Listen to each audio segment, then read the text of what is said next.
Wow, that's windy. Yeah. That is really windy. What's up, guys? Welcome back to another episode of Why This? It's a series where I do reviews with friends of mine, people that I am going to meet along the way and ask them why they got the camera that they got.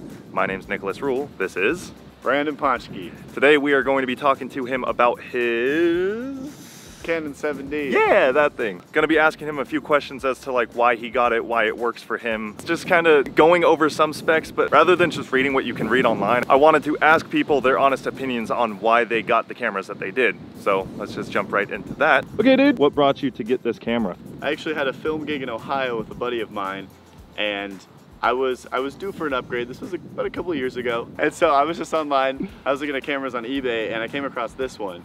And something was very weird about it. It was very, very, very inexpensive, especially at the time. I think it was like $450, something like that. And I had to get it because the 7Ds were not that cheap a couple of years ago. They're much more than $400. I thought something might have been wrong with it, but I decided to take the leap and bought it anyway. And it works perfectly fine. So what year did this come out? This came out in 09. Do you think it still holds up with other cameras now? I think it holds, yeah, it's actually pretty impressive. A lot of cameras back in 08, 09, maybe 2010, they didn't have the ability to do 60 frames at 720. They didn't even do 60 frames at all. Usually there was one setting, and I think they just did 30 frames. I don't even think they did 24 frames. This camera has 24, 30, and 60. So that was already pretty impressive, and I use it mainly for video. So having that ability to do that was very important. And the photo quality is just, I'm actually very impressed. This is only an 18 megapixel camera, but it could deceive anybody. This thing actually shoots crisp photos, thanks to the lens too, because that helps. Okay, and what type of photography do you typically like doing mostly? I'm actually really getting into portrait photography. I did a lot of nature photography before. It kind of became a little less interesting, so I'm trying to do a lot of portrait photography now, and I've found that this camera does quite a good job. Do you ever find yourself in love? Do you ever find yourself running into a problem with that camera during photography sessions? Actually, no.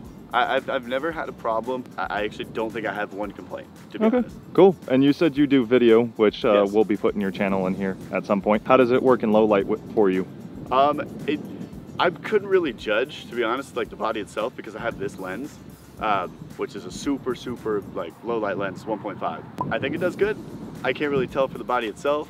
Like I said, you can push ISO, gets a little, it does pretty well. So with the proper lens, it'll work really well in low light. Absolutely. This is definitely a beast in low light. Okay. Do you regret the purchase at all, or do you just love this camera, period? I just love this camera, period. But I will say there's so much with a lot of these new DSLRs coming out with these just hot ass video settings and everything. It's lacking a lot, but it is a very old camera. And I think for it being as old as it is, it holds up. So I don't regret it. What is the camera that you would upgrade to if you had the money to do it right now? 100% would be the Canon 1DX Mark II. I love just the build.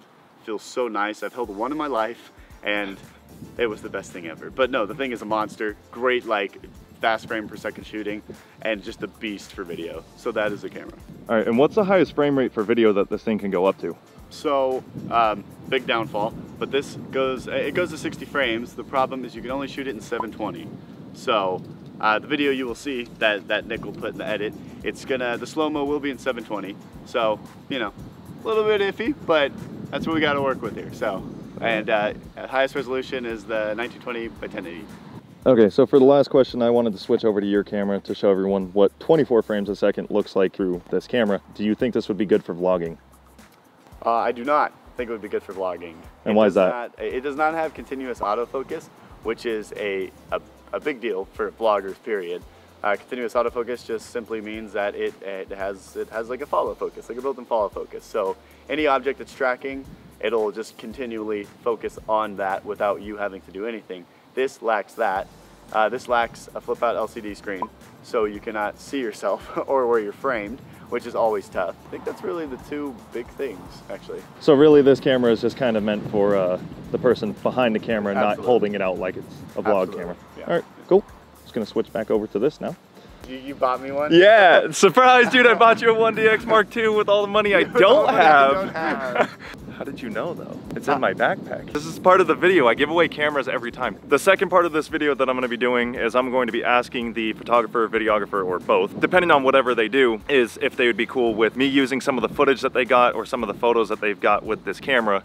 And I caught Branden at kind of a bad time today, so we weren't able to get footage today, and we weren't able to get any photos today. So what he's gonna do is kind of throw together a video montage of different things he's gotten over time with this camera. Like I said, with video, with photo, it's gonna be a mixture of things, but it's all gonna be with the Canon 7D. We're gonna transition now into the video and photo that he's gotten with that camera, and here it is.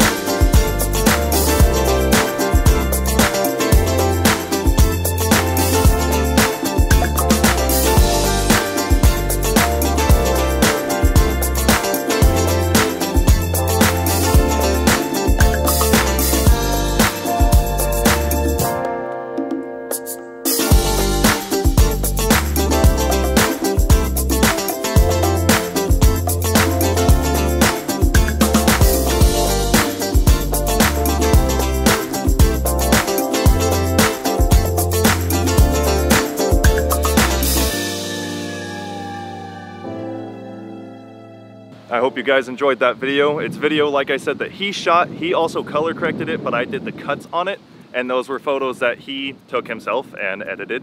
So I appreciate you, dude. Thank you for doing this for me. Like I said, caught him at a bad time, but he was still cool enough, dude, to come do this. I hope you guys enjoyed the video. If you liked it, give it a thumbs up. If you haven't already, subscribe to the channel. I'm also going to leave a link in the description for his channel, which is Alienated Films. They've done wedding videos, they've done travel vlogs, they've done a bunch of different things actually. So, hope you guys enjoyed all of that. Can you give me an outro, dude? Yeah.